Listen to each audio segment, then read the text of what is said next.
ദൈവത്തിൻ്റെ സൃഷ്ടികളിൽ ഏറ്റവും മികച്ചത് മനുഷ്യനെ സൃഷ്ടിച്ചതാണെന്നാണല്ലോ നമ്മളെല്ലാം വിശ്വസിക്കുന്നത്. അത് വെറുതെ പറയുന്നതല്ല. ഒരുപാട് കാരണങ്ങൾ നമ്മുടെ മുൻപിൽ തന്നെയുണ്ട്. ഏതൊരു പ്രതികൂല സാഹചര്യത്തിലും അതിനനുസരിച്ച് പൊരുത്തപ്പെട്ട് ജീവിക്കാൻ മനുഷ്യനോളം പോന്ന വേറൊരു സൃഷ്ടിയില്ല. ചൂടിലും തണുപ്പിലും കാറ്റിലും മഴയിലും എന്ന് വേണ്ട ഏതൊരു സാഹചര്യത്തിലും നിഷ്പ്രയാസം നമുക്കൊന്ന് മാനേജ് ചെയ്യാൻ സാധിക്കും. അപ്പോൾ ഞാൻ പറഞ്ഞു വരുന്നത് ഇതുപോലെ വ്യത്യസ്തമായ സാഹചര്യത്തിൽ ജീവിക്കുന്ന ഒരു കൂട്ടം മനുഷ്യരെ പറ്റിയാണ്. ഏതാണ്ട് 200 വർഷങ്ങളായി കടലിൽ തൂണുകൾ നാട്ടി അതിൻ്റെ മുകളിൽ കെട്ടിപ്പടുത്ത ഒരു ഗ്രാമം. അതാണ് സദേൺ തായ്ലൻഡിലെ ഫാങ്കാബയിലുള്ള Ko Panyi, the floating village in Thailand. The floating village എന്ന് പറഞ്ഞാൽ പോലും അത് ശരിക്കും ഫ്ലോട്ടിംഗ് അല്ല. ആകാശത്തു നിന്ന് നോക്കുമ്പം കടലിൽ ഫ്ലോട്ട് ചെയ്ത് നിൽക്കുന്ന പോലെ കാണുന്നതുകൊണ്ടാണ് ഫ്ലോട്ടിംഗ് വില്ലേജ് എന്ന് പറയുന്നത്.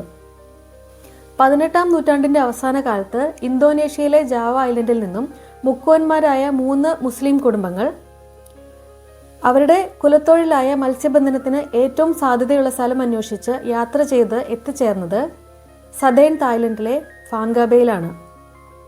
അവിടെ സ്ഥിരതാമസമാക്കാൻ തീരുമാനിച്ച അവർക്ക് തായ്ലൻഡിൽ സ്ഥലം വാങ്ങാനോ അവിടെ താമസിക്കാനോ കഴിഞ്ഞില്ല. അന്നത്തെ നിയമപ്രകാരം തായ്ലൻഡ് നാഷണൽസിനല്ലാതെ അവിടെ സ്ഥലം വാങ്ങാൻ കഴിയില്ലായിരുന്നു. അങ്ങനെ അവർ ബേയോട് ചേർന്ന് കടലിൽ ആഴം കുറഞ്ഞ സ്ഥലം നോക്കി അവരുടെ ഫിഷിങ്ങിനും അത് കച്ചവടം ചെയ്യാനുമൊക്കെ ഏറ്റവും സൗകര്യപ്രദമായ ഒരു സ്ഥലത്ത് അവർ ബോട്ടുകളിൽ തന്നെ താമസിക്കുകയായിരുന്നു. ആഴം കുറഞ്ഞ സ്ഥലമായതിനാൽ ഫിഷിങ്ങും അതുപോലെ അവരുടെ കച്ചവടവും നല്ല രീതിയിൽ നടക്കുന്നുണ്ടായിരുന്നു. മാത്രമല്ല ലൈം സ്റ്റോൺസിൻ്റെ വലിയ പാറകൾ ആ പ്രദേശത്തുണ്ടായിരുന്നതിനാൽ കടലിൽ നിന്നുള്ള തിരമാലകളെ അവർക്ക് തടയാനും സാധിക്കുന്നുണ്ടായിരുന്നു. ക്രമേണ ഒരു വലിയ ലൈം സ്റ്റോൺ പാറയോട് ചേർന്ന് ആഴം കുറഞ്ഞ സ്ഥലം നോക്കി വലിയ തൂണുകൾ സ്ഥാപിച്ച് അതിൻ്റെ മുകളിൽ വീടുകൾ ഉണ്ടാക്കി അവരതിൽ താമസിക്കാൻ തുടങ്ങി.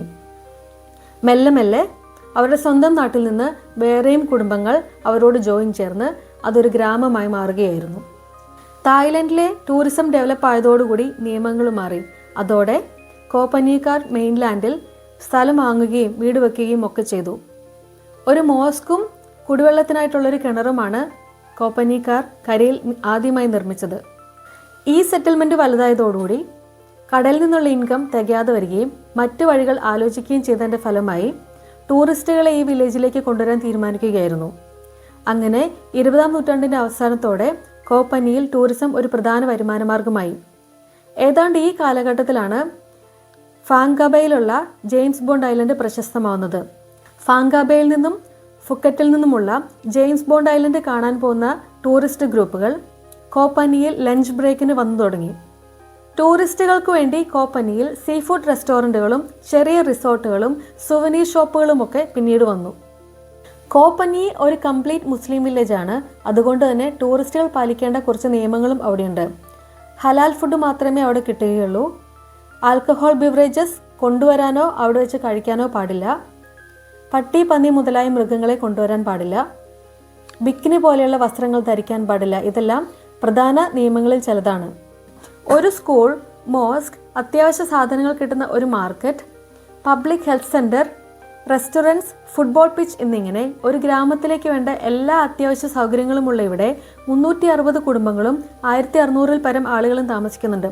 അങ്ങനെയെങ്കിൽ കടലിൽ നാട്ടിയ തൂണുകൾക്ക് മുകളിൽ അവർ തീർത്തത് തീർച്ചയായും ചരിത്രമാണ്.